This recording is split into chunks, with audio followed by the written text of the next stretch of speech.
Hello students, कैसे हैं आप लोग। I hope again mass course enjoy करने वाले, मज़ेदार खूब पढ़ाई करिए और आनंद लीजिए पढ़ने का। और कहीं पर कन्फ्यूजन होता है as well as I have told in many of my lectures that मुझे कमेंट के थ्रू बिल्कुल पूछिएगा and I will do my level best. फिर आपको लाइनें भी याद होंगी होंगी यार कि सर क्या कहने वाले हैं, ठीक है ना। तो चलिए हम अपना टाइम वेस्ट नहीं करते। देखिए लास्ट लेक्चर हमने जो लिया था that was on physical significance of a gradient of a scalar field. और हमने क्या प्राप्त किया था कि जो ग्रेडियंट होता है स्केलर फील्ड का वो कैसी क्वांटिटी है, वेक्टर क्वांटिटी है, ठीक है। स्केलर जब हम बात कर रहे थे स्केलर क्वांटिटी की। अब जो हमारा नेक्स्ट टॉपिक आता है ना, ये इंजीनियरिंग स्टूडेंट्स के लिए भी, बीटेक स्टूडेंट्स के लिए भी और ग्रेजुएशन लेवल स्टूडेंट्स के लिए भी काफी इंपॉर्टेंट टॉपिक है। मल्टीपल टाइम्स एग्जाम्स में पूछा गया है, चाहे वो यूनिवर्सिटी लेवल एग्जाम्स है या फिर बीटेक स्टूडेंट्स के लिए मैं अगर बात करूं तो उनके इसमें भी ये चीजें पूछी जाती हैं और कॉन्सेप्ट क्लियर होना जरूरी है, ठीक है ना। वो एक डायलॉग था ना, वो कौन सी, अरे एक पिक्चर थी इसमें, एक्सलेंसी के पीछे भागो, ठीक है ना, सक्सेस के पीछे नहीं। तो वो सक्सेस झक मार के आएगी, वो तभी आएगी कब, जब आपके कॉन्सेप्ट क्लियर होंगे। तो इसको लेके बिल्कुल जो है लाइट वे में कंसिडर करिएगा, क्योंकि फिजिक्स पढ़ने का आनंद कुछ और है, ठीक है ना। फिजिक्स पढ़ने का हमारा आनंद कुछ और है। अगर आप उसको डीपली एक्चुअली स्टडी कर रहे हैं तो आपको बहुत मजा आने वाला है, और उसको रटने की कोशिश करेंगे ना तो ना पढ़ाने में मजा है ना उसको पढ़ने का मजा है, रटने का कोई काम ही नहीं। अच्छा देखिए, हम वेक्टर क्वांटिटी, तो आपको पता ही है कि वेक्टर क्वांटिटी या फिर वेक्टर फील्ड क्या है। Vector quantity mean to say that एक कोई भी एक ऐसी क्वांटिटी जिसके अंदर क्या होगा, मैग्नीट्यूड भी होगा और डायरेक्शन भी आएगी। अब हमारा जो मेन टर्म आता है ना, मेन टर्म आता है क्या, डाइवर्जेंस। क्या चीज है भाई, आपने देखो इंटर में दो तरह के लेंस रीड किए थे। आपने दो तरह के लेंस पढ़े था, एक पढ़ा होगा आपने कॉन्वेक्स लेंस, इस तरह से कॉन्वेक्स लेंस पढ़ा होगा।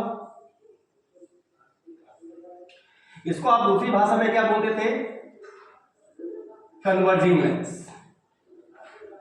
और इसको कन्वर्जिंग लेंस बोलने का हमारा टारगेट क्या था, क्योंकि ये क्या करता था, जो भी लाइट रे इसकी ऑप्टिक एक्सिस के पैरेलल आती थी, जो भी लाइट रेस कॉन्वेक्स लेंस की ऑप्टिक एक्सिस के पैरेलल आती थी, ये लाइट रेस को कहां भेज देता था, अपने फोकस पर सेंड कर देता था। भाई सारी लाइट रे अपने फोकस पर भेज देगा। तो इसने क्या करा, जितनी भी लाइट रे आ रही है उनको कन्वर्ज कर दिया, इसलिए आपने इसको कन्वर्जिंग लेंस बोल दिया या कॉन्वेक्स लेंस बोल दिया। दूसरा जो आपने लेंस पढ़ा था, आपने लेंस पढ़ा था डाइवर्जिंग लेंस, या फिर इसको दूसरी भाषा में आप बोलते हैं कनकेव लेंस। अच्छा, इस लेंस में क्या पर्पस था हमारा, इस लेंस में क्या होता है भाई, अब अगर यहां लाइट रे पैरेलल आ रही है, ये लाइट रे पैरेलल आई, तो ये क्या करता है, ये इस फोकस को तो भेजता है लेकिन इमेजिनरी फोकस पे ये यहां लाइट रे डाइवर्ज हो जाती है, यहां पर लाइट रे क्या हो जाती है, आपकी डाइवर्ज हो जाती है। और हमें ऐसा अपीयर होता है कि जैसे कि ये कहां से आ रही हूं, इसके फोकस से आ रही हूं, हमें केवल ऐसा अपीयर होता है, क्योंकि एक्चुअली तो इसने क्या किया कि जैसे ही लाइट रे आई उनको इसने क्या कर दिया, डाइवर्ज कर दिया। तो हमारा जो यहां पर टर्म आ रहा है, देखो, divergence of a vector quantity, मतलब हम किसके साथ डील करने वाले हैं, हम कनकेव लेंस के साथ डील करने वाले हैं, कनकेव लेंस के व्यवहार के साथ, कनकेव लेंस के साथ नहीं, मतलब जैसी कैरेक्टरिस्टिक्स हमारी कनकेव लेंस की होती है। I mean to say that जो हमारा ये डाइवर्जिंग लेंस है, जो हमारा डाइवर्जिंग लेंस इस तरह का कैरेक्टर रखता है कि जो लाइट रे उस पर आ रही है और वो उसको क्या कर दे रहा है, डाइवर्ज कर दे रहा है। डाइवर्ज मतलब हो गया क्या, किस तरह का नेचर हो गया, फैलाने वाला nature, spreading nature. Is that clear. तो कोई भी एक ऐसी वेक्टर क्वांटिटी, अरे बात क्लियर, जिसमें किसका नेचर हो, डाइवर्ज करने का नेचर हो, कोई भी एक ऐसी वेक्टर क्वांटिटी जिसमें किसका नेचर हो, डाइवर्ज करने का नेचर हो, तो डेफिनेट है उसका डाइवर्जेंस कुछ ना कुछ आएगा।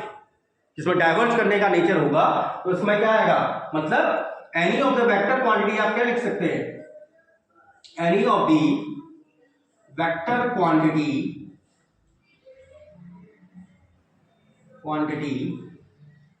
which have the nature of divergence। Divergence आप चाहो कह दो स्प्रेडिंग, फैलने का नेचर है, या एक्सपैंड होने का नेचर है, SPREAD, स्प्रेडिंग नेचर। मतलब कोई भी एक ऐसी वेक्टर क्वांटिटी जिसमें किसका नेचर हो, डाइवर्जेंस करने का नेचर हो, तो डेफिनेट है कि अगर आप उस वेक्टर क्वांटिटी का डाइवर्जेंस निकाल रहे हैं, अगर मैं मान लो वेक्टर ए वेक्टर या बी वेक्टर कुछ भी ले सकते थे यार, ये तो तुम्हारी मर्जी पर डिपेंड करता है। तो अगर मैं किसी वेक्टर का अगर मैं डाइवर्जेंस निकाल रहा हूं, अगर उसके अंदर डाइवर्ज करने का नेचर है, फैलने का नेचर है, तो क्या इसकी वैल्यू कभी जीरो आ सकती है? भाई इसकी वैल्यू कभी भी जीरो नहीं आएगी, क्योंकि उसके अंदर तो भाई नेचर है डाइवर्ज करने का। और अगर किसी वेक्टर क्वांटिटी के अंदर डाइवर्ज करने का नेचर है ही नहीं, ठीक है ना, इफ द क्वांटिटी या if the vector quantity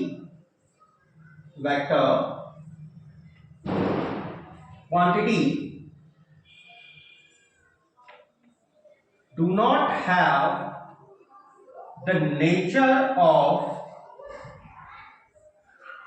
spreading या डाइवर्जेंस, तो डेफिनेट अगर उसके अंदर डाइवर्ज करने का नेचर है ही नहीं, तो उस वेक्टर का अगर आप डाइवर्जेंस निकालोगे तो उसकी वैल्यू क्या हो जाएगी? जीरो, क्योंकि उसके अंदर डाइवर्जेंस का नेचर है ही नहीं भाई, ठीक है ना। तो पहली बात तो आपकी ये समझ में आई कि वेक्टर क्वांटिटी का डाइवर्जेंस क्या है। डाइवर्जेंस कहने का मतलब उसके अंदर फैलने का नेचर हो। अभी धीरे धीरे स्लोली समझ में आता जाएगा, ठीक है ना। अब फैलने का नेचर कैसा? अब हम वेक्टर क्वांटिटी की बात कर रहे हैं, तो वेक्टर क्वांटिटी में भाई हम फैलने के नेचर से हमारा क्या लेना देना है, ठीक है ना।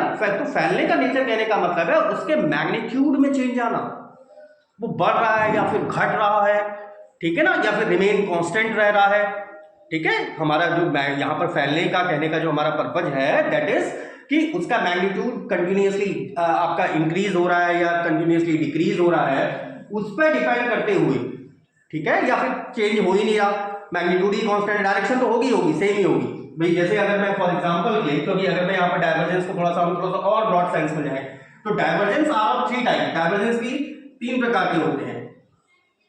Divergence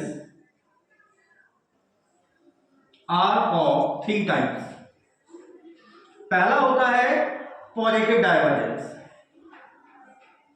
positive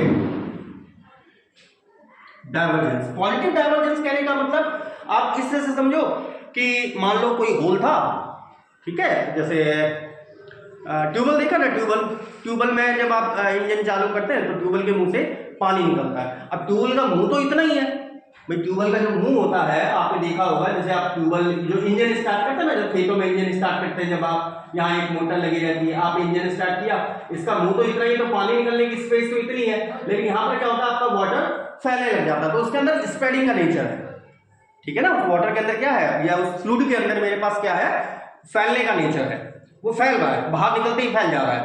is that clear? तो यहाँ पर पॉजिटिव डाइवर्जेंस कहने का मतलब है कि अगर मान लीजिए ये मेरा कोई वेक्टर पॉइंट है, ये इस तरह से फैल रहा है, इसको आप चाहो तो आप पानी मान लो, फिर मैंने कहा ये इस तरह से फैल रहा है चारों डायरेक्शंस में, फिर और फैल रहा है, तो मैग्नीट्यूड इसका बढ़ रहा है ये इस तरह से। अब ये वाला फील्ड तो क्या हो गया, ये तो वेक्टर फील्ड हो गया, लेकिन क्योंकि इस सरफेस पर जितने भी पॉइंट होंगे सब पर भाई, इस पर सब पर मैग्नीट्यूड तो बराबर है लेकिन डायरेक्शन अलग अलग है। ऐसे ही यहाँ पर जितने भी आपके वेक्टर पॉइंट हैं इन सब पर मैग्नीट्यूड तो बराबर है लेकिन डायरेक्शन अलग अलग है भाई, इस पॉइंट पर डायरेक्शन इधर है, इस पॉइंट पर डायरेक्शन इधर है। तो यहाँ पर क्या हो रहा है, जैसे आप ये मान लो कि यहाँ पर कोई होल था, होल से पानी निकला और वो फैलना शुरू हो गया, तो ये कैसा है, पॉजिटिव, बाहर की डायरेक्शन में फैल रहा है। सारी बात है, बाहर की डायरेक्शन में आपका क्या हो रहा है, फैल रहा है। लेकिन ये just for the sake of convenience है अभी आपको समझाने के लिए। तो पॉजिटिव डाइवर्जेंस आई थिंक समझ में आ गया होगा कि जब मेरा एक पॉइंट से निकला और उसने क्या करा, चारों डायरेक्शंस में वो फैल गया, तो उसके अंदर डाइवर्ज करने का नेचर आ गया। दूसरा आ जाता है आपका नेगेटिव डाइवर्जेंस, बी आ जाता है नेगेटिव डाइवर्जेंस। नेगेटिव डाइवर्जेंस कहने का मतलब फैल तो रहा है लेकिन अपोजिट डायरेक्शन में। अब आप इस तरह से मान लो जैसे समुद्र होता है, ठीक है, समुद्र तो एक बड़ी चीज हो गई, अब उसमें कई सारी नदियां आके मिल रही है, ठीक है भाई, ये कुछ वेलोसिटी से ये आ रही है, ये भी आ रही है, ये भी आ रही है, ये भी आ रही है, सब मिलके मर्ज आउट कर दिया, सारा एक साथ मिल गया। तो वहां पर हमारा प्रोसेस क्या हो रही है भाई, एक पॉइंट पर आके सब मिल रही है, ये इस पॉइंट पर आके सब मर्ज कर जा रहा है। तो डाइवर्जेंस तो यहां भी हुआ। आप बेसिकली तो आप इसे क्या कह सकते हो, दूसरी भाषा में आप इसे क्या कह सकते हैं, हमारा कन्वर्ज हो गया है। तो कन्वर्ज को उल्टा मैं क्या बोल सकता हूं, नेगेटिव डाइवर्जेंस। मतलब जहां पर क्या हो रहा है, एक पॉइंट पे आके सब मिल गए, अरे बात है, एक पॉइंट पर आके मेरे क्या हो गए, सारे मर्ज कर गए। तो ये क्या है, नेगेटिव डाइवर्जेंस है। तीसरा आ जाता है आपका that is zero divergence. Zero divergence कहने का मतलब यहां पर कोई चेंज हो ही ना ही वेक्टर के मैग्नीट्यूड में, ना ही उसकी डायरेक्शन में। मीन टू से कुछ इस तरह से अगर मैं बना लूं, ये वाटर मेरा फ्लो हो रहा है या कोई मेरा फ्लूइड फ्लो हो रहा है विद कांस्टेंट वेलोसिटी, ये सबका जितने भी मैंने वेक्टर बनाए हैं सबका मैग्नीट्यूड सेम है। तो ये तो भाई ना ही फैल रहा है ना ही कन्वर्ज हो रहा है, तो इसका मतलब here it is neither positive divergence, ना ही यहाँ पर पॉजिटिव डाइवर्जेंस है, ना ही नेगेटिव डाइवर्जेंस है, ना ही जीरो डाइवर्जेंस है। तो आई थिंक सो डाइवर्जेंस का कॉन्सेप्ट थोड़ा सा आपको क्लियर होगा, क्योंकि डाइवर्जेंस क्या है, डाइवर्जेंस कहने का मतलब कोई भी ऐसी वेक्टर क्वांटिटी, जब हम वेक्टर क्वांटिटी के टर्म्स में अगर हम बात कर रहे हैं जिसके अंदर किसका नेचर हो, डाइवर्ज करने का नेचर हो या फैलने का नेचर हो, स्प्रेडिंग करने का नेचर हो, तो डेफिनेट है कि उसका डाइवर्जेंस जीरो नहीं होगा। और डाइवर्ज करने का नेचर उसके पास नहीं है तो डाइवर्जेंस आपके नहीं है तो उसका डाइवर्जेंस क्या हो जाएगा, जीरो, क्योंकि वो फैल तो रहा ही नहीं है। जैसे कि अगर मैं जीरो डाइवर्जेंस वाले की बात करूं, भाई इसके लिए अगर मैं डाइवर्जेंस निकालूं, इस तरह के वेक्टर क्वांटिटीज के लिए अगर मैं डाइवर्जेंस निकालूं, तो इन इस तरह की वेक्टर क्वांटिटीज का डाइवर्जेंस मेरे लिए क्या हो जाएगा, डायरेक्टली जीरो। लेकिन यहां पर जो पॉजिटिव डाइवर्जेंस और जो नेगेटिव डाइवर्जेंस है इनके लिए कुछ ना कुछ वैल्यू तो आएगी।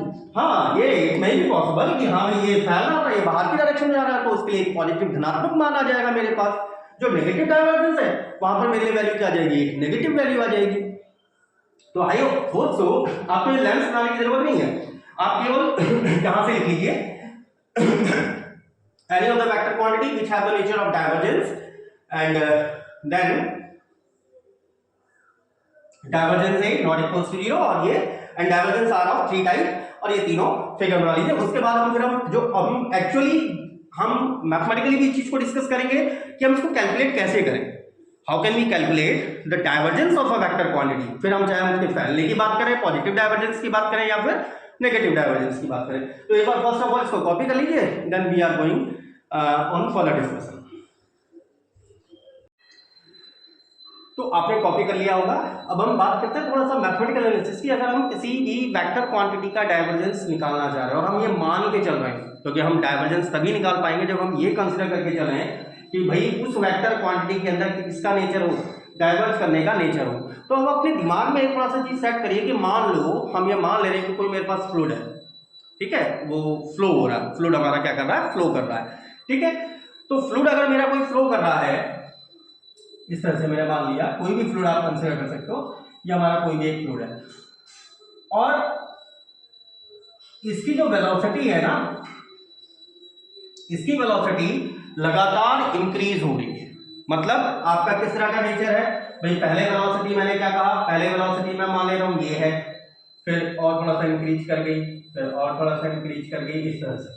तो हमारा जो वेलोसिटी कंपोनेंट है, मतलब हम उसकी किसकी बात कर रहे हैं, मैग्नीट्यूड की बात कर रहे हैं। हम अभी बात कर रहे हैं केवल और केवल मैग्नीट्यूड की डायरेक्शन की नहीं। तो मैंने क्या माना कि हम ये मान के चले कि हमारे पास कोई भी एक फ्लूइड कंसीडर कर लो, कोई भी लिक्विड कंसीडर कर लो, जो हमारा क्या हो रहा है, किसी ट्यूब में आपका फ्लो हो रहा है। अब भाई क्योंकि इसकी वेलोसिटी देखो क्या हो रही है, ये वेलोसिटी ग्रो अप कर रही है, वेलोसिटी हमारी लगातार बढ़ रही है या फिर घट रही भी आप मान सकते हो, किसी तरह से भी आप इसको एज्यूम कर सकते हैं। तो अगर मुझे इसके वेलोसिटी वेक्टर, क्योंकि इसमें फैलने का नेचर है भाई, बढ़ने का नेचर है, ठीक है ना, क्योंकि मैंने इसका क्या कहा, इसका मैग्नीट्यूड अगर मेरा इंक्रीज कर रहा है एक्स डायमेंशन में भी, वाई डायमेंशन में भी और जेड डायमेंशन में भी, तो भाई इसके अंदर इंक्रीज होने का नेचर तो है भाई, अलॉन्ग एक्स डायमेंशन में भी बढ़ रही है, वाई डायमेंशन में भी बढ़ रही है और जेड डायमेंशन में बढ़ रही है। तो अगर मुझे इसके डाइवर्जेंस को कैलकुलेट करना है भाई, अगर मैं ये निकालना चाह रहा हूं, क्योंकि हम क्या मान के चले थे कि वी वेक्टर के अंदर डाइवर्ज करने की प्रॉपर्टी है या फिर बढ़ने की प्रॉपर्टी, क्योंकि यहाँ पर तो मैं बढ़ना मान के चल रहा हूँ, तो हम उसी को लेके चलते हैं। भाई हम ये मान ले रहे हैं कि ये बढ़ रहा है। अब अगर मुझे इसका डाइवर्जेंस फाइंड आउट करना है, तो देखो सबसे पहली चीज तो क्या भाई, जिस पाइप को हम कंसीडर करके चल रहे हैं भाई, इसके अंदर हर बिंदु पर वेलोसिटी इस तरह से बढ़ रही है, तो हम इसके इनफाइनाइटली स्मॉल रीजन, बिल्कुल एक छोटे से रीजन, एक बिल्कुल इनफाइनाइटली स्मॉल एक पैरेललोपाइपेट शेप का इसके अंदर, भाई यहां पर तो मैं देखो फिगर थोड़ा सा छोटा दिखा रहा हूं, आप किसी भी तरह से उसको कंसीडर कर लेना, लेकिन ये इनफाइनाइटली स्मॉल है, बहुत ज्यादा छोटा।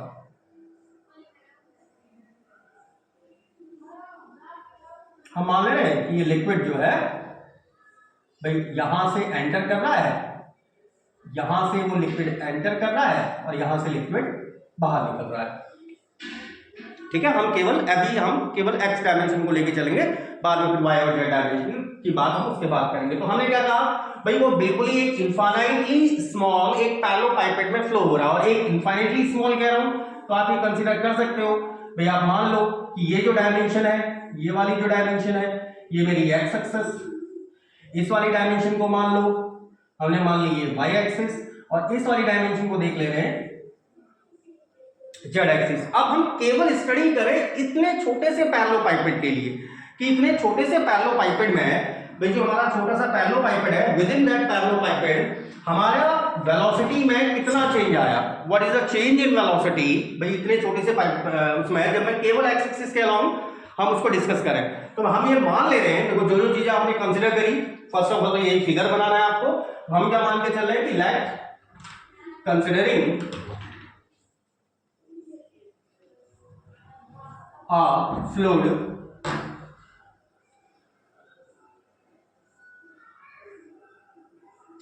moving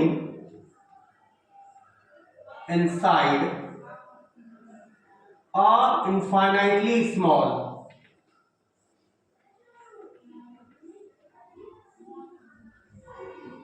parallelepiped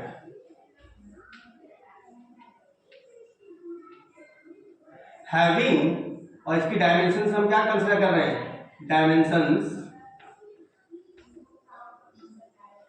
हमने मान ली dx, dy एंड dz। अच्छा, अब इसकी वेलोसिटी की कंसीडर कर लीजिए। मैं v वेक्टर वेलोसिटी लेके चल रहा था, मैं मान ले रहा हूं कि let v vector is velocity of fluid at the center of parallelepiped. अभी धीरे धीरे समझ में आएगा आप लोगों के,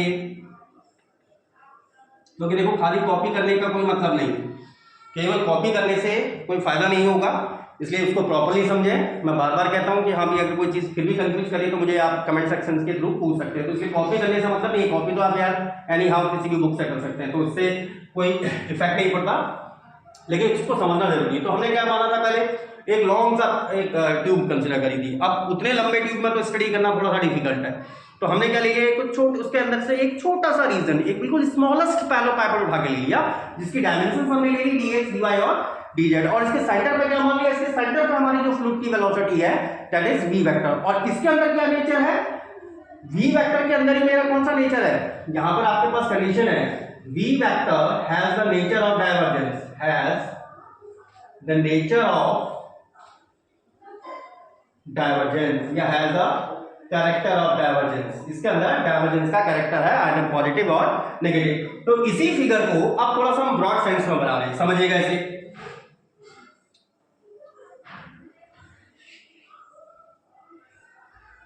लेकिन ये बहुत ही इनफाइनाइटली स्मॉल है, ये भी ध्यान रखिएगा, बहुत ही हम छोटे रेक्टेंगुलर पैरेललोपाइपेट की बात कर रहे हैं, लेकिन just to make you guys understand, आपको केवल समझाने के लिए मैं फिगर को थोड़ा सा एक्सटेंड कर रहा हूं ताकि आपके थोड़ा सा ये सही से समझ में आ जाए।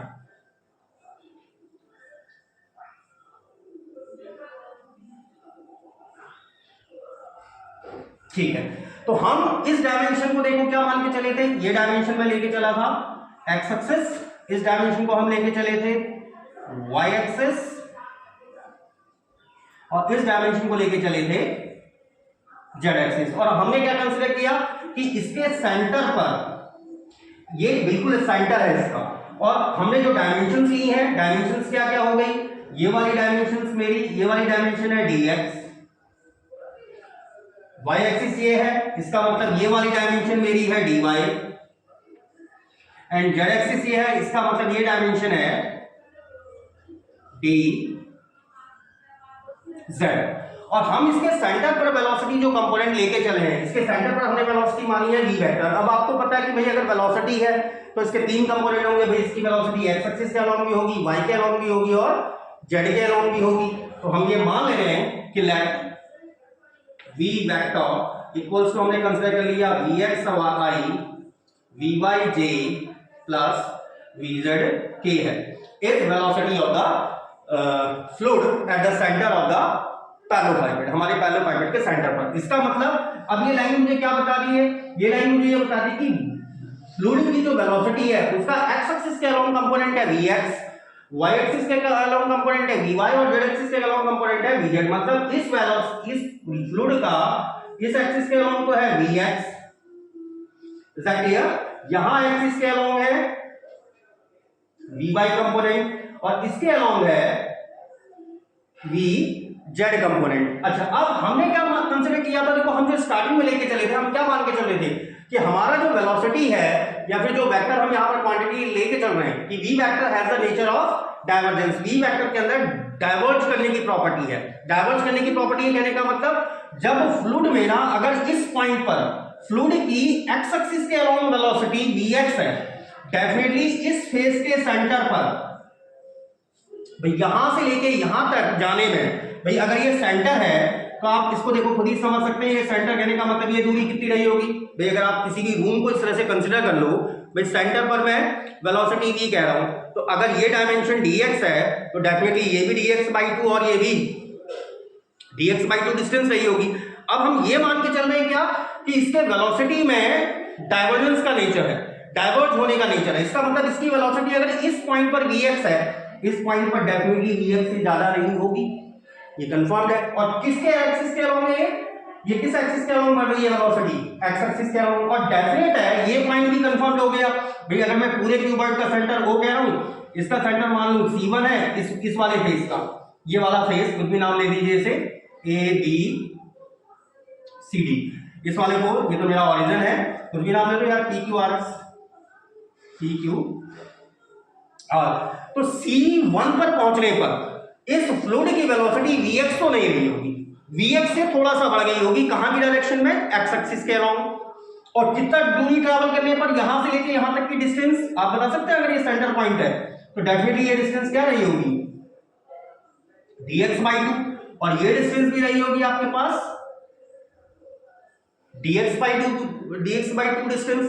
तो यहां पर वेलोसिटी अगर इंक्रीज की होगी, फ्लूइड मेरा यहां से आ रहा था, देखो फ्लूइड मेरा यहां से एंटर कर रहा था, यहां से आउट कर रहा था, मतलब, और फ्लूइड को हम मान के चल रहे हैं कि इसकी वेलोसिटी डाइवर्जिंग है, मतलब इस पॉइंट पर वेलोसिटी कम है, थोड़ा सा वेलोसिटी और बढ़ गई, थोड़ा सा वेलोसिटी और बढ़ गई, इस पॉइंट पर आते आते जो एक्स कंपोनेंट था, एक्स कंपोनेंट की जो वेलोसिटी आ गई वो आ गई dx। जैसे और आगे मूव करें इस पॉइंट पर वेलोसिटी और बढ़ गई एक्स एक्सिस के along.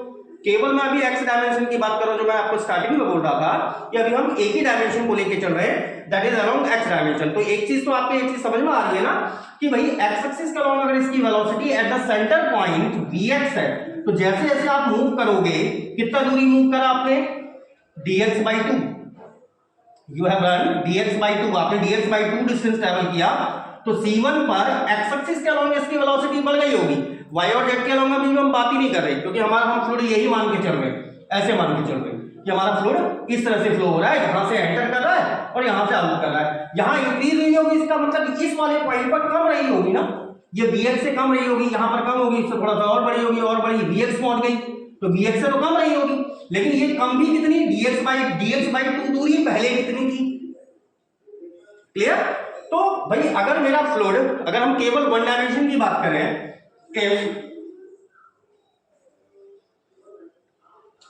we talk about only one dimension।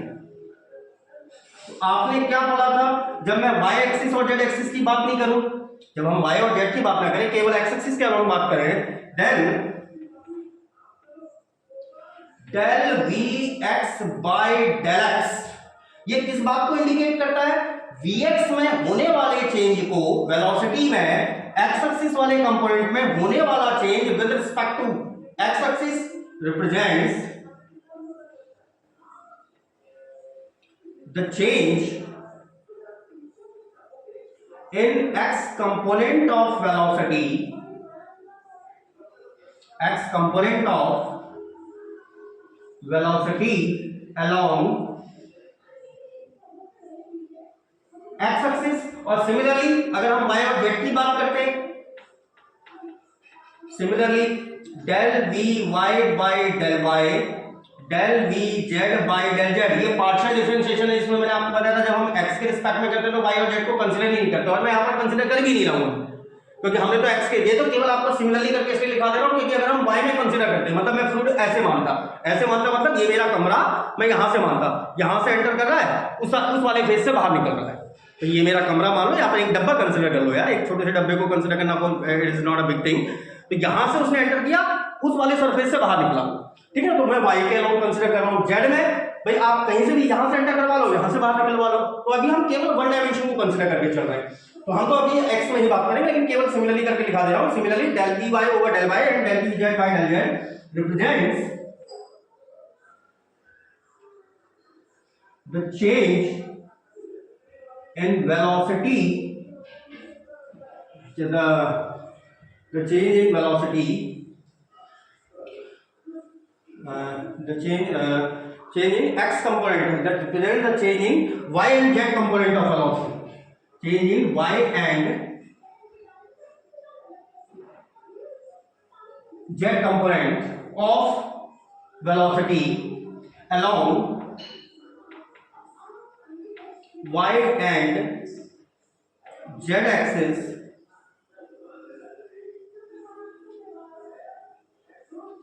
Respectively. तो इतनी बात आई थिंक सो आपकी क्लियर हो गई होगी, तो एक बार इसको कॉपी कर लीजिए, देन फिर हम टॉप से लेके चल रहे हैं ताकि आपका हम डेरिवेशन भी इसको कंप्लीट कर सके। एक बार कॉपी कर लीजिए इसे। तो हमारा जो del v by del x था, बशर्ते हमने तीनों लिख दिए हैं, लेकिन अभी हम हमारा फोकस किस पर है? हमारा फोकस केवल इस बात पे है कि हम ये मान के चल रहे हैं कि फ्लूइड मेरा इस डायरेक्शन से इस डायरेक्शन की तरफ फ्लो हो रहा है। तो del v x by del x किस बात को बता रहा था? Rate of change of x component of velocity, क्योंकि हमारा जो वेलोसिटी कंपोनेंट था, सॉरी जो वेलोसिटी वेक्टर था, दैट वाज vxi, vyj और vzk। और हम बात कर रहे हैं केवल एक्स एक्सिस, और हम क्या मान के चले कि वेलोसिटी जो हमारा कंपोनेंट है ये क्या है? डाइवर्जिंग है। इसका मतलब जो मैं आपको पहले भी समझा रहा था कि O से C1 तक जाने में भाई ये टोटल डिस्टेंस तो dx है, भाई एक्स एक्सिस के अलाउंग जो मैं आपको बताता रूम में, भाई ये डिस्टेंस अगर dx है, सेंटर पे वेलोसिटी है, तो यहां से ये दूरी भी dx/2 और ये डिस्टेंस भी dx/2, तो यहां से यहां जाने पर इसकी वेलोसिटी में डेफिनेटली इंक्रीज हुआ। कितना डिस्टेंस ट्रेवल करने पर? dx/2। और इस पॉइंट पर जो इस फेस का सेंटर है, मतलब OPQR, इस फेस के सेंटर से यहां तक पहुंचने में वेलोसिटी कितनी बढ़ गई? वेलोसिटी उतनी बढ़ी कि वेलोसिटी का x कंपोनेंट vx हो जाए। समझ रहे बात को? जैसे हमने कहा पार्टिकल की वेलोसिटी, सॉरी जो फ्लूइड की वेलोसिटी है अगर 10 है, फॉर एग्जांपल के लिए 10 है, हम मैग्नीट्यूड के टर्म से बात कर रहे हैं, ये इस पॉइंट पर 10 होनी चाहिए। मैं कह रहा हूं यहां 8 से आई तो 8 से 9 हुई होगी, 9 से फिर 10 हुई होगी, 10 से 11, 11 से 12, इस पॉइंट से 12 से निकली। क्यों? क्योंकि उसका हमारा क्या हो रहा है? वो डाइवर्ज हो रहा है, फैल रहा है। तो इसका मतलब भाई C1 O से लेके C1 डेफिनेटली dx/2 डिस्टेंस है जो हमने फिगर में रिप्रेजेंट करी थी, और यहां इस C2 पॉइंट से O तक की डिस्टेंस भी dx/2 है। और आपको क्या पता है कि del dx by del x मुझे किस चीज को बताता है? Rate of change of x component of velocity along x dimension. तो आप मुझे बताएंगे अगर इसके सेंटर पॉइंट पर, अगर सेंटर पॉइंट पर इसको यहां पर थोड़ा सा रफ वर्क की तरह समझिएगा इसे, क्योंकि बच्चे ज्यादातर देखो इस पॉइंट पर कंफ्यूज होते हैं। जैसे ये सेंटर पॉइंट है, इस पर मैं वेलोसिटी vx कह रहा हूं, यहां से लेके C1 पर जाने पर आपको पता है x dx दूरी, dx/2 दूरी आप फॉरवर्ड आगे की डायरेक्शन में गए, फॉरवर्ड डायरेक्शन में गए। क्लियर? तो इसकी वेलोसिटी में इंक्रीज हुआ। वेलोसिटी में इंक्रीज किस तरह से देखेंगे? x डायमेंशन में del vx by dx increase हुआ। लेकिन जब यहां से ये C2 से जब इसने एंटर किया होगा तो डेफिनेटली इसकी वेलोसिटी vx थोड़ा रही होगी, तब तो इसकी वेलोसिटी कम रही होगी ना, क्योंकि यहां से देखो हम क्या कह रहे हैं? डाइवर्जिंग है, बढ़ रहा है, तो बढ़ रहा है इसका मतलब यहां कम थी, फिर उससे ज्यादा, उससे ज्यादा, उससे ज्यादा, vx यहां इस पॉइंट पर आके वो vx बन गई, फिर और बड़ी C1 पर आके वेलोसिटी कंपोनेंट कुछ और हो गया। तो यहां पर आपको पता है कि भाई ये दूरी भी dx/2 है। इसका मतलब फेस C, ये वाला जो फेस है जिसका सेंटर में C2 कह रहा हूं, इसके सेंटर पर जो वेलोसिटी का x कंपोनेंट होगा, तो x कंपोनेंट ऑफ वेलोसिटी क्या होना चाहिए? vx minus del v by del vx by del x into dx/2। अब ये फिर समझ में आ जाएगा, दोबारा बोल दूंगा मैं। इस पॉइंट पर C1 पर इसका x कंपोनेंट, x एक्सिस के अलोंग वेलोसिटी क्या होनी चाहिए? That is del v x, लेकिन प्लस में by del x dx by 2, क्योंकि देखो इन दोनों को अगर आप ऐड कर देना, इन दोनों को ऐड करके दोनों का एवरेज निकालो भाई, इस वैल्यू को प्लस करो इसके साथ, ये दोनों टर्म कैंसिल आउट, ऊपर आ जाएगा 2vx और अपॉन में 2 करोगे तो वापस vx, that is the value of x component of velocity of the fluid at the center of parallelepiped. इसका मतलब तब आप यहां पर क्या, अब ये समझ में आ गया हमने किस तरह से चूज किया, क्यों, क्योंकि ये वाला टर्म तो मुझे रेट ऑफ चेंज को दिखा रहा है कि रेट ऑफ चेंज कैसा है, ठीक है ना, x कंपोनेंट में होने वाला चेंज कैसा है, और ये dx2 ही आगे गया, यहां पर फ्लूइड की वेलोसिटी vx हो गई x एक्सिस के अलोंग, यहां से आगे गया तो फ्लूइड की वेलोसिटी भाई अब बड़ी है, तो यहां पर भी तो बड़ी है, ये भी तो इंक्रीजमेंट ही हुआ है, तो फ्लूइड की वेलोसिटी में इंक्रीजमेंट भी तो हुआ है, ये वेलोसिटी अलग है, ये c2 पर है वेलोसिटी, पॉइंट O पर वेलोसिटी dx है, c1 पर वेलोसिटी ये है, तो ये तो रेट ऑफ चेंज है, कितना डिस्टेंस ट्रैवल करने पर dx/2 डिस्टेंस ट्रैवल करने पर, इसका मतलब this implies that so we can write the x component of velocity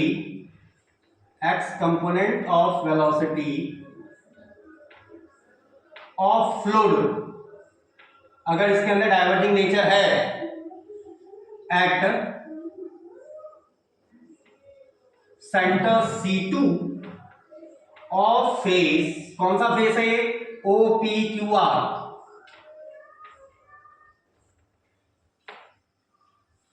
must be कितनी होनी चाहिए, Vx del Vx by del x और साथ में dx/2। Similarly the x component of velocity of fluid at center C1, इसका centre C1 है, of face, ये face है आपका ABCD, मस्ट बी, इसको कितना होना चाहिए, it should be Vx plus half del Vx by del x और dx या dx/2 पीछे लिख लो, इससे कोई फर्क नहीं पड़ता। अच्छा, अब ये तो मेरे को सेंटर पर इनकी वेलोसिटी मिल गई, क्यों, क्योंकि मेरे पास del Vx by del x क्या बता रहा था, rate of change of velocity को इंडिकेट कर रहा था।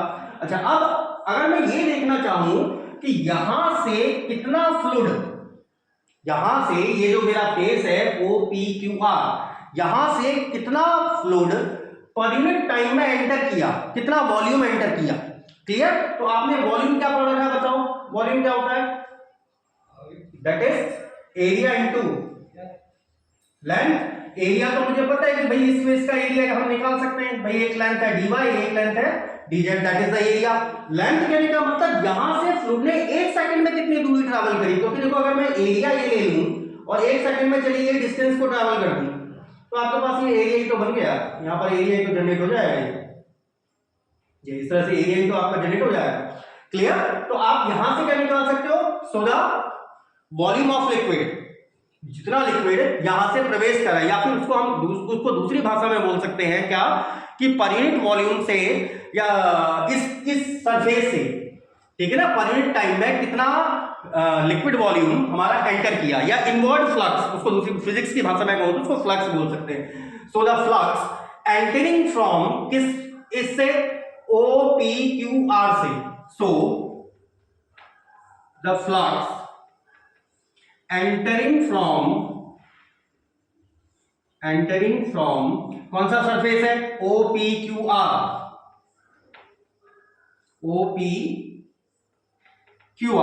पर यूनिट टाइम पर हम ले रहे हैं।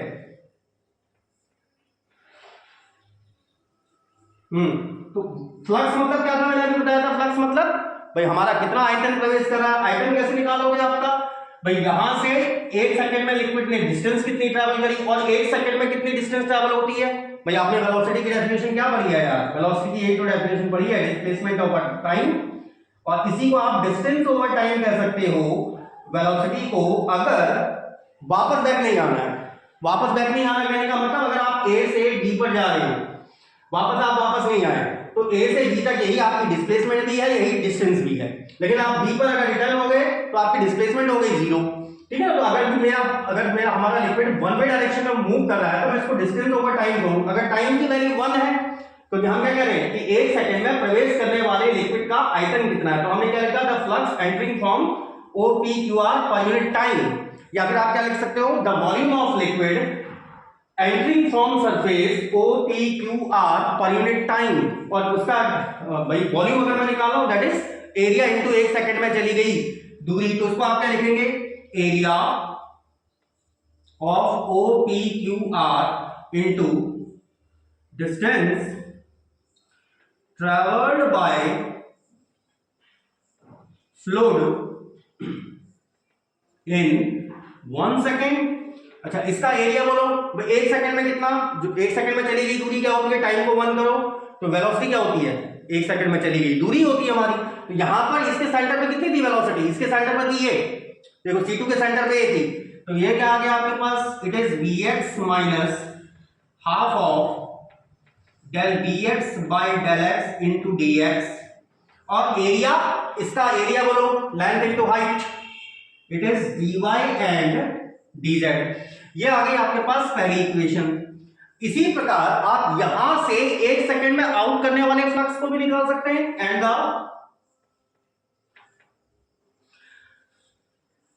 आउटवर्ड फ्लक्स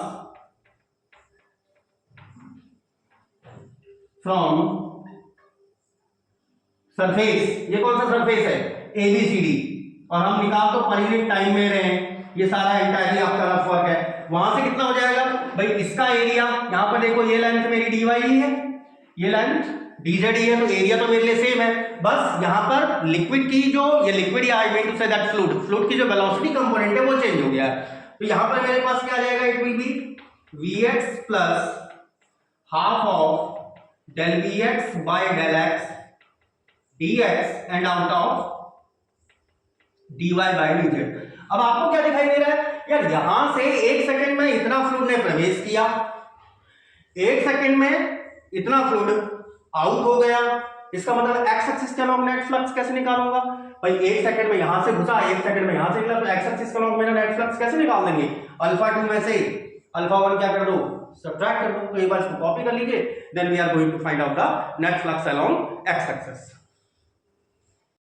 तो मुझे जो अल्फा 1 और अल्फा 2 इक्वेशंस मिली थी वो मुझे क्या बता रही थी भाई, एक बार अल्फा 1 और अल्फा 2 को देखे आपने अपने आप दोबारा, तो अल्फा 2 मेरे पास ज्यादा आ रही थी, मतलब जो यहां से बाहर निकलने वाला फ्लक्स था, क्योंकि इस पॉइंट पर वेलोसिटी क्या थी भाई, इसका जो सेंटर पॉइंट था इस पर मेरी वेलोसिटी थी Vx plus half del Vx by del x into dx, और इस पर इस पॉइंट पर वेलोसिटी थी कितनी, Vx minus del V by del x into dx by 2। तो आउटवर्ड फ्लक्स जो आउट या इस सरफेस से बाहर निकलने वाला फ्लक्स है, इस सरफेस से एंटर करने वाले फ्लक्स से ज्यादा है ना, वही चीज यहां पर लिखी है मैंने कि clear that the flux moving out per unit time from surface ABCD is greater than the flux entering from surface OPQR, ये OPQR से, तो net flux along x dimension कितना हो जाएगा, अल्फा 2 में से अल्फा 1 माइनस कर दीजिए, दैट विल बी अल्फा 2 की मेरे पास Vx plus half del V by del x into dx, out of था dy and dz minus Vx minus half del Vx by del x dx and it is dy dz, दोनों में dy dz common है, तो इसको अंदर सीधा कर दीजिए, तो ये क्या जाएगा Vx plus half del Vx by del x dx minus Vx plus half del Vx by del x dx and out of dy dz। इसमें देखें ये टर्म और ये टर्म आपका कैंसिल हो रहा है, और ये वैल्यू क्या जा रही है, it is del Vx by del x dx dy and dz which is the net flux along x dimension. अब ये केवल मेरा x डायमेंशन में आया, क्योंकि अभी मैं फ्लूइड को केवल क्या मान के चला था, ऐसे हमने एक ही डायमेंशन को तो कंसीडर किया था, बाकी y एक्सिस या z एक्सिस का तो हमने कंसीडर किया ही नहीं कि y में होने वाला चेंज, जैसे हमने स्टार्टिंग में लिखाया भी था मैंने कि del b y over del y the rate of change of velocity y component में होने वाले चेंज को दिखा रहा है y एक्सिस के अलोंग। तो सिमिलरली अगर हम फाइंड आउट कर दें, similarly the net flux along y dimension, y dimension में कितना आ जाएगा, इसी को देख के बोलिए, del v y over del y d x d y d z and the net flux. देखो ऐसे डबल क्लिक मत किया करो, फिजिक्स में ये चीज नहीं होती, ये चीज हिंदी में होती है, लेकिन अब मैं तो केवल सरलता के लिए ऐसा ले रहा हूं, अलोंग जेड डायमेंशन। ये वैल्यू क्या जाएगी, del v z by del z and d x d y d z. तो मेरे पास एक्स एक्सिस के अलोंग भी आ गया नेट फ्लक्स, वाई एक्सिस के अलोंग भी आ गया और जेड एक्सिस के अलोंग भी आ गया, तीनों डायमेंशंस के अलोंग मेरे पास फ्लक्स है। तो नेट फ्लक्स मूविंग जो है, तो हमारा जो कुल पैरेलल पाइपेट था, उस पैरेलल पाइपेट से जो बाहर निकलने वाला फ्लक्स है, ठीक है ना, पैरेलल पाइपेट तो तीनों डायमेंशंस में है, और ये कितने वॉल्यूम से बाहर निकलने वाला फ्लक्स है, dx dy dz से। So net flux from entire volume, volume मतलब क्या था, dx dy dz, parallel pipette का आयतन, भाई एक क्यूबॉइड शेप ही तो है, तो length height width, net flux from entire volume of parallel pipette.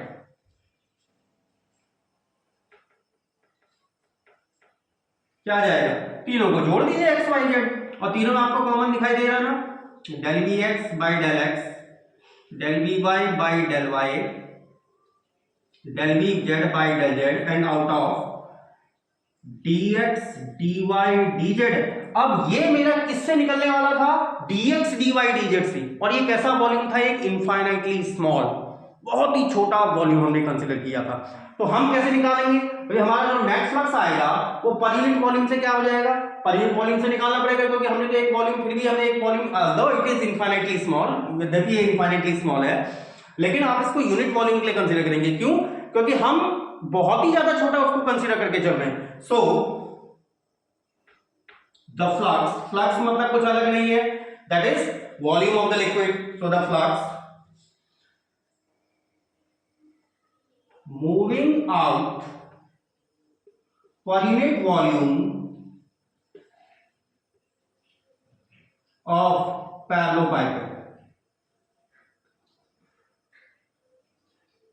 क्यों, क्योंकि हमारी यहां पर हम क्यों निकालें पर यूनिट वॉल्यूम है, क्योंकि हमारी वेलोसिटी लगातार क्या होती जा रही है, बढ़ रही थी, भाई कंपोनेंट उसके बढ़े थे, एक्स एक्सिस के अलोंग vx बढ़ा था, y एक्सिस के अलोंग हम vy को इंक्रीजिंग कंसीडर करें, तो z के अलोंग vz को, तो पर यूनिट भाई इतने dx by dy dz volume से इतना आया, पर यूनिट वॉल्यूम से कैसे निकालोगे, भाई इस वॉल्यूम में dx dy dz की डिवाइड कर दो, दैट इज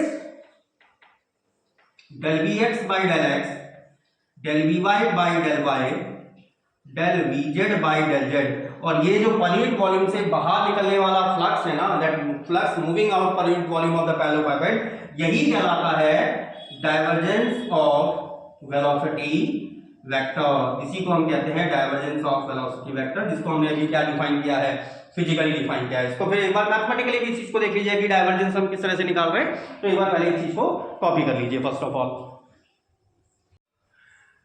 तो भाई आपके समझ में तो आ गया होगा कि डाइवर्जेंस क्या चीज है। तो डाइवर्जेंस क्या है, हमारा पर यूनिट वॉल्यूम से बाहर निकलने वाला बेसिकली क्या है, फ्लक्स है, क्योंकि हमने भी एक स्मॉलेस्ट वॉल्यूम को तो कंसीडर किया था। अच्छा, दूसरी चीज जो मैं आपको बोल रहा था कि अगर वेक्टर के अंदर डाइवर्ज करने की प्रॉपर्टी ही नहीं है, ना ही वो पॉजिटिवली डाइवर्ज कर रहा है, ना ही वो नेगेटिवली डाइवर्ज कर रहा है, इसका मतलब एंट्रिंग फ्लक्स अगर आउटवर्ड फ्लक्स के बराबर हो गया, तो डाइवर्जेंस की वैल्यू क्या हो जाएगी मेरे पास, सीधा सीधा जीरो हो जाएगी, ठीक है ना।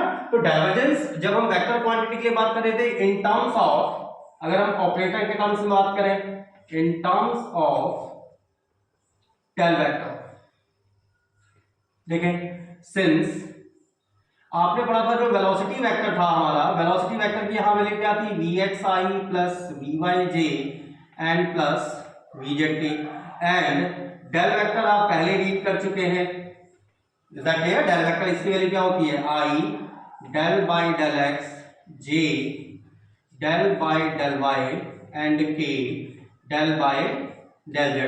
तो अगर मैं यहां पर डॉट प्रोडक्ट कैलकुलेट कर दूं v वेक्टर के साथ, तो ये क्या आ जाएगा, i del by del x, j del by del y and k del by del z in dot product with Vxi plus Vyj and plus Vzk। और मैंने आपको बताया डॉट प्रोडक्ट में कैसे करते हैं, I2i J2j K2k। तो ये एक्सप्रेशन मेरे लिए क्या बन गया, del Vx by del x plus del Vy by del y and del Vz by del z. और ये यही चीज, ये जो डेल डॉट करके लिखा है ना, इसी को हम बोलते हैं डाइवर्जेंस ऑफ वी वेक्टर। मतलब डाइवर्जेंस कहने का मतलब आप इसको याद करने के इस तरह से याद कर सकते हो, डाइवर्जेंस डी से स्टार्ट हो रहा है, तो डी से अगर स्टार्ट हो रहा है I have to take the dot. और अगर आगे आप पढ़ेंगे कर्ल, तो कर्ल कहां से स्टार्ट हो रहा है, सी से, तो मुझे क्रॉस लेना पड़ेगा। तो यहां पर एक चीज आपकी ये चीज समझ में आ गई। तो हम मैथमेटिकली जब हम डिफाइन करते हैं तो mathematically that is simply divergence v vector. और वैसे अगर हम बात कर रहे हैं तो उस वेक्टर के अंदर क्या प्रॉपर्टी आ जाए, आइदर वो पॉजिटिवली कन्वर्ज करे, वो डाइवर्ज करे, या फिर नेगेटिवली डाइवर्ज करे। और अगर ऐसा किसी के ऐसा अगर किसी लिक्विड या किसी फ्लूइड या किसी गैस के साथ, फ्लूइड में तो दोनों चीजें इंक्लूड हो गई, हम लिक्विड और गैस दोनों की बात कर रहे हैं, फ्लूइड के साथ भी होता है अगर इस तरह से, तो भाई उसका डाइवर्जेंस क्या हो जाएगा, जीरो हो जाएगा। अगर उसके अंदर किस चीज का नेचर नहीं है, डाइवर्ज करने का या पॉजिटिवली या नेगेटिवली डाइवर्ज करने का नेचर नहीं है। और ऐसे फ्लूइड, ठीक है ना, ऐसे fluid, those kind of fluids, आप चाहो तो नोट्स में लिख सकते हो, those kind of fluids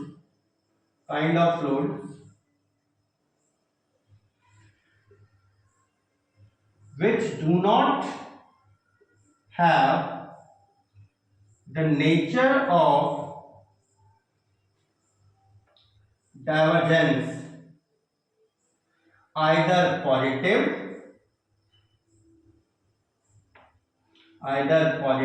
or negative, then